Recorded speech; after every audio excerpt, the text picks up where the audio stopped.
The alarm clock reads 3:47 a.m., but Maria doesn't need it anymore. Her eyes open naturally, just like they have every morning for the past 3 years. At 68, she's discovered something that younger people often miss. There's magic in these quiet hours before the world stirs. Maria slips out of bed, careful not to wake her husband Ahmad, and pads softly to the kitchen. The house feels different at this hour. Peaceful. Sacred, almost. She puts the kettle on and settles into her favorite chair by the window, watching the first hints of dawn paint the sky in gentle pastels. This isn't insomnia or restlessness. It's something much deeper. Maria has joined the millions of older adults who've discovered that life after 60 brings unexpected gifts, including this natural shift in sleep patterns that often worries family members, but actually signals something profound about senior empowerment and the wisdom that comes with age.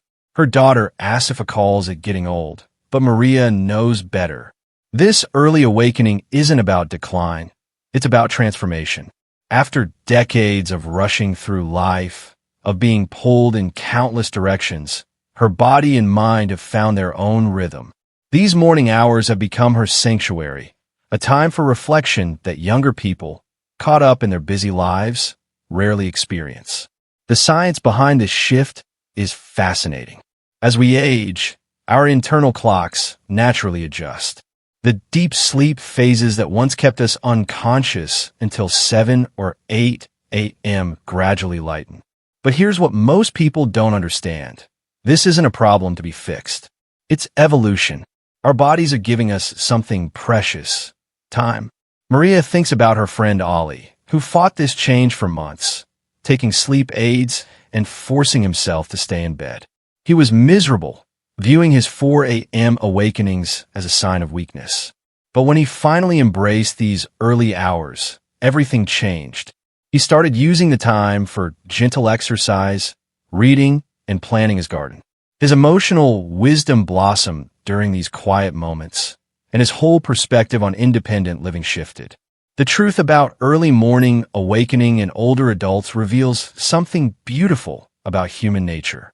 While society often views aging as loss, those who embrace life after 60 discover it's actually about gaining perspective, gaining peace, gaining the emotional strength that comes from accepting life's natural rhythms.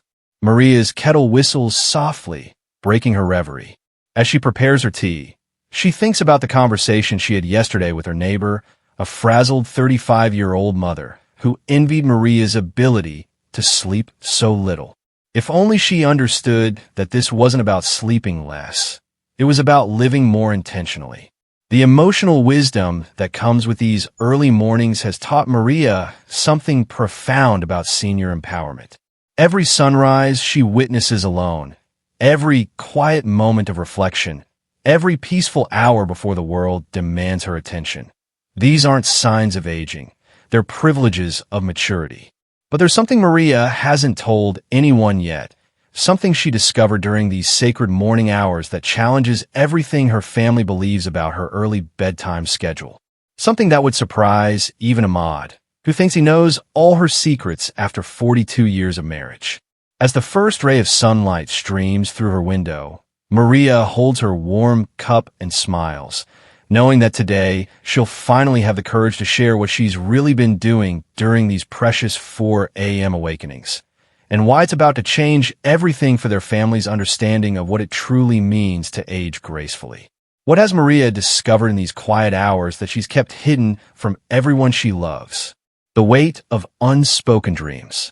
Maria's journey to these sacred morning hours didn't happen overnight. 3 years ago, when she first retired from her job as a school administrator, the silence nearly broke her. For 42 years, she had defined herself by schedules, meetings, and the constant needs of others. Life after retirement felt like stepping into a void where her identity had once lived. Ahmad had embraced his retirement differently. He threw himself into woodworking, spent afternoons at the community center playing chess, and seemed content with the slower pace. But Maria felt lost, invisible in a way that scared her. The emotional resilience she had built over decades of managing crises and supporting students seemed to crumble when faced with endless empty days. Those first months were the darkest. She would lie in bed until 9, then wander the house feeling purposeless. Asifa would call with well-meaning suggestions about senior activities and volunteer opportunities, but nothing felt right. Maria had spent her entire adult life finding purpose through serving others, and now she couldn't figure out how to serve herself. The sleeplessness started gradually. First, she'd wake at 5 a.m., tossing and turning. Then 4:30. Eventually, 3:47 became her body's natural alarm. Ahmad worried, suggesting doctor visits and sleep studies, but Maria sensed something deeper was happening. These weren't restless nights, they were invitations. During those early weeks of waking before dawn, Maria did what many people do when faced with unexpected solitude. She remembered. Memories surfaced that had been buried under years of responsibility and routine.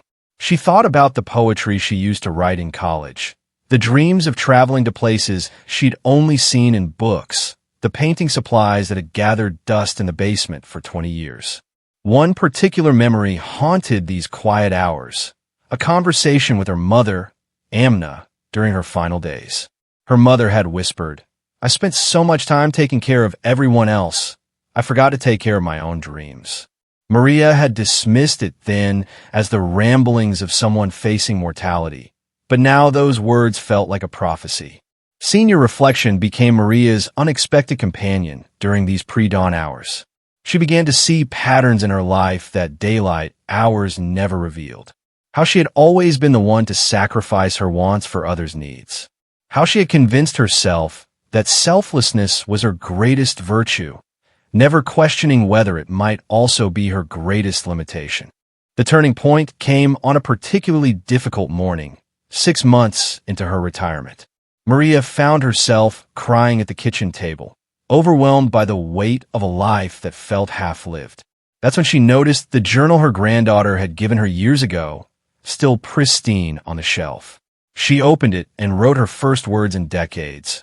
"I am 65 years old, and I don't know who I am when I'm not taking care of someone else." Finding purpose after 6 decades of defining herself through others required a kind of emotional archaeology. Maria began excavating the dreams she had buried, the interests she had set aside, the parts of herself she had forgotten existed. The morning hours became her laboratory for rediscovering who Maria was beneath all the roles she had played. But there was something else stirring in these quiet moments, something that connected to her deepest regret and her most carefully guarded secret. Something that would require not just emotional resilience, but the courage to disappoint the people she loved most. As weeks turned to months, Maria's morning ritual evolved into something that even she hadn't expected, and it all centered around a decision she had made 43 years ago that had shaped every day of her life since. The road not taken. The decision haunted Maria most acutely during those 4 a.m. hours when the house slept and her mind wandered freely through the corridors of memory.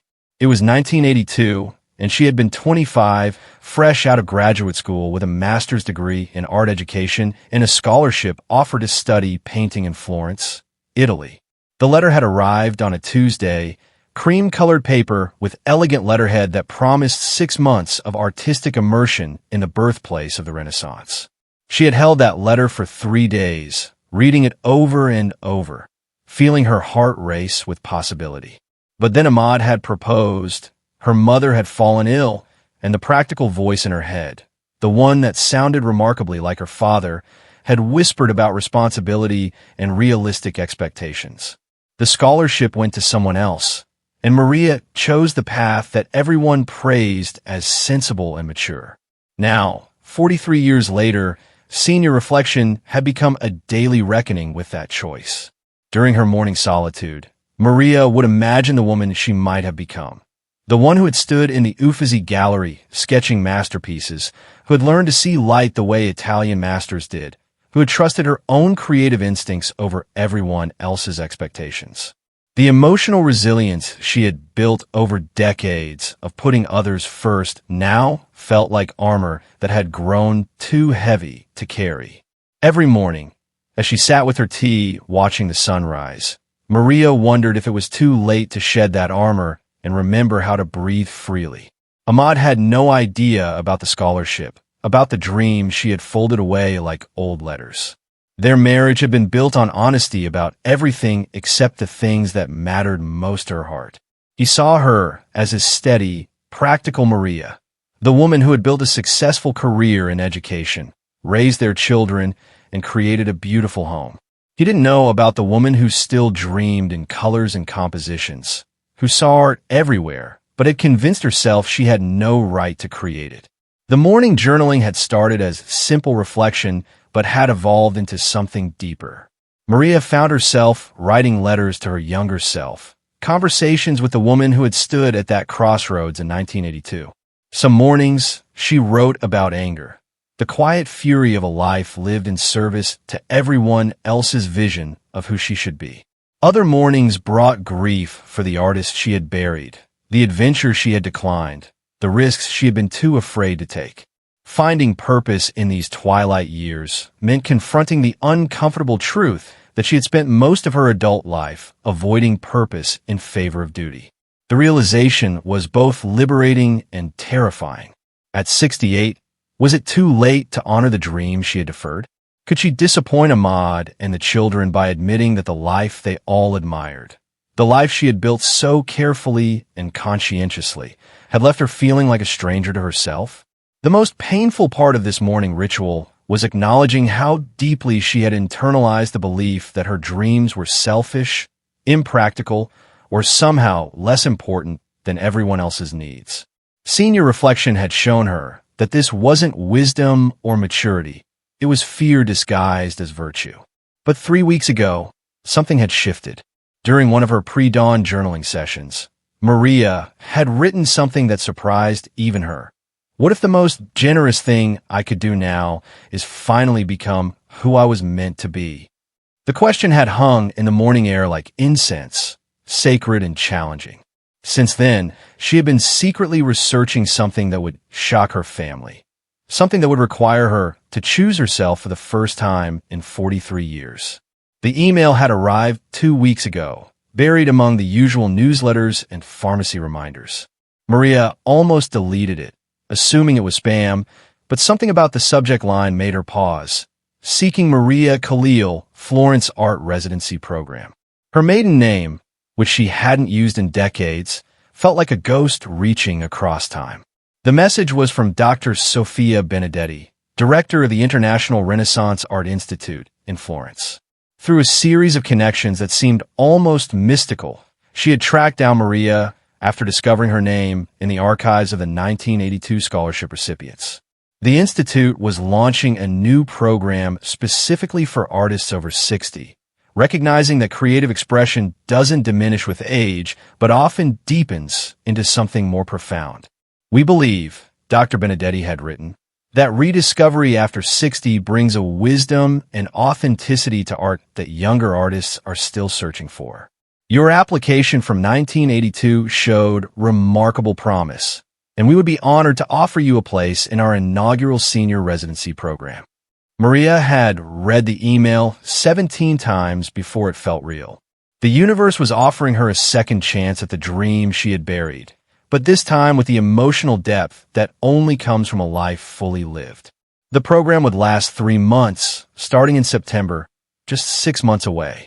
For 2 weeks, she had carried this secret like a burning coal in her chest, afraid to speak it aloud, but unable to let it go. During her morning hours, she had researched everything about the program, looked at photos of the studio spaces, imagined herself walking the same streets where Michelangelo had once carried marble dust on his clothes. The possibility felt simultaneously like destiny and betrayal. The real twist came yesterday morning when she was reading about the program's philosophy of healing family bonds through artistic expression. The residency wasn't just about individual creativity. It was about understanding how art could bridge generational gaps and heal old wounds. Participants were encouraged to invite family members to visit, to share their journey, to use their creative awakening as a catalyst for deeper connections. That's when Maria realized something that made her hands tremble as she held her morning tea. This wasn't just about reclaiming her artistic dreams. It was about showing her family, especially Asifa, that new beginnings don't end at retirement. Her daughter had been struggling with her own sense of purpose since her children left home, feeling lost and questioning her identity beyond motherhood. Maria's journey could become a bridge for Asifa's own rediscovery. But the most stunning realization came when she noticed the application deadline. Today, the universe had given her exactly 2 weeks to decide whether to step into the woman she had always been meant to be. No more time for hesitation. No more morning reflections without action. The choice that had defined her at 25 was presenting itself again at 68, but this time with the wisdom to understand that choosing herself wasn't selfish. It was necessary. Ahmad would wake up in an hour. Asifa would call this evening for their weekly check-in. Maria looked at her computer screen, the application form half completed, cursor blinking in the space where she needed to write why she deserved this opportunity. Her heart hammered with the terrifying thrill of a life about to change completely. She had exactly 60 minutes to decide whether to finally submit the application or close the laptop and return to the safety of her carefully constructed life. Maria's fingers hovered over the keyboard, trembling slightly as she began to type her personal statement. But as she wrote about her artistic dreams and 43 years of deferral, she heard footsteps on the stairs. Ahmad was awake early, something that rarely happened. Her heart raced as she quickly minimized the browser window. But when he appeared in the kitchen doorway, she saw something in his eyes that stopped her cold. "Maria," he said softly, settling into the chair across from her. "We need to talk." His voice carried a weight she hadn't heard in years, and suddenly she realized that she wasn't the only one harboring secrets during these quiet morning hours. Ahmad pulled out a worn envelope from his robe pocket, and Maria's breath caught when she recognized her own handwriting from decades ago. "I found this yesterday when I was looking for the insurance papers," he continued, his voice gentle but firm. "It's the letter you wrote to your mother in 1982, the one about the Florence scholarship that you never sent." Maria's world tilted as she stared at the envelope, remembering the letter she had written but couldn't bring herself to mail, the one where she had poured out her dreams and fears about choosing art over security. Ahmed's eyes filled with tears as he spoke. 43 years, Maria. 43 years I've watched you dim your light for everyone else, including me. I thought I was protecting you by never bringing it up, but I was protecting myself from the guilt of knowing I was part of the reason you gave up your dreams. This moment of devastating honesty became her life's turning point after 60, shattering the careful pretense they had both maintained for decades. The emotional closure Maria had been seeking through her morning reflections suddenly arrived, not through solitary contemplation, but through the raw vulnerability of shared truth. Ahmad continued, "I've been watching you wake up before dawn for 3 years, and I've seen the way you look out that window. You're not looking at the sunrise, Maria. You're looking for yourself." Through her tears, Maria reopened the browser window, the Florence application still waiting. Ahmad moved his chair beside hers, reading over her shoulder as she explained about Dr. Benedetti's email, the senior residency program, the deadline that was now just 45 minutes away. Instead of the resistance she expected, Ahmad nodded slowly. "There's something else," he said, his voice breaking. "The chess games at the community center, the woodworking projects. I've been trying to fill the emptiness, too. I retired from my job, but I never retired from the man I thought I had to be for you. Maybe it's time we both stopped living for who we think we should be and started living for who we actually are." The wisdom with age that Maria had been searching for revealed itself, not as solitary enlightenment, but as the courage to be vulnerable with the person who mattered most. Together, they finished her application, Ahmed's steady presence giving her the strength to write honestly about her dreams deferred and her readiness to reclaim them. As Maria clicked submit with 30 seconds to spare, she realized that the real transformation hadn't been her solitary morning awakening. It had been this moment of shared truth that broke down the walls they had built to protect each other from their own authentic desires. At 68, she was finally ready to become herself, and Ahmad was ready to become himself too. 3 months later, Maria stands in a sun-drenched studio in Florence, her hands covered in charcoal dust for the first time in decades. The woman who once woke at 3:47 a.m. out of restlessness now rises at dawn out of excitement, eager to capture the golden light that streams through the tall windows of the Art Institute. But the most beautiful part of this transformation isn't the art she's creating. It's the video call she shares every morning with Ahmad, who has started his own journey of rediscovery by taking guitar lessons, something he'd dreamed of since his 20s.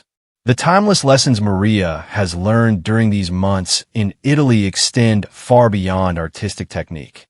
She's discovered that senior resilience isn't about enduring what life gives you, but about having the courage to reach for what life has been waiting to offer. Every morning, as she walks the cobblestone streets that have witnessed centuries of human dreams and struggles, she carries with her the profound understanding that it's never too late to honor the person you were meant to be. Asifa visited last month, and together they spent hours in the Uffizi Gallery, mother and daughter seeing art through new eyes. Watching her mother transform has given Asifa permission to examine her own deferred dreams. She's considering going back to school for the social work degree she abandoned when the children were born. The ripple effects of one person's courage to change can touch generations, creating a legacy of authenticity that extends far beyond individual transformation. The other residents in the program, all over 60 and all carrying their own stories of dreams deferred, have shown Maria that her experience isn't unique. There's something powerful about witnessing life's quiet victories in the faces of people who have lived long enough to understand what really matters. They paint together, share meals, and discuss their work with the wisdom that comes from decades of accumulated experience. Age hasn't diminished their creativity. It has deepened it, adding layers of understanding that younger artists are still working to achieve. Ahmad surprised everyone, including himself, by planning to visit for the final month of Maria's residency. He's bringing his guitar, hoping to find inspiration in the same city that has reawakened his wife's artistic spirit. They've both learned that building a new life chapter after 60 doesn't mean abandoning everything you've built. It means adding rooms to the house of your identity, spaces you never knew you needed until you had the courage to imagine them. The early morning awakenings that once worried her family have become Maria's daily gift to herself. But now, instead of sitting in quiet contemplation of what might have been, she rises to greet each day as an active participant in what still can be. The woman who once feared disappointing others by choosing herself has discovered that the most generous thing she could do was to show everyone around her that growth, change, and new beginnings don't have expiration dates. As Maria prepares to return home next month, she carries with her canvases filled with Italian light and a heart full of the knowledge that life's most profound transformations often happen not in spite of our age, but because of the wisdom and courage that come with having lived long enough to know what truly matters.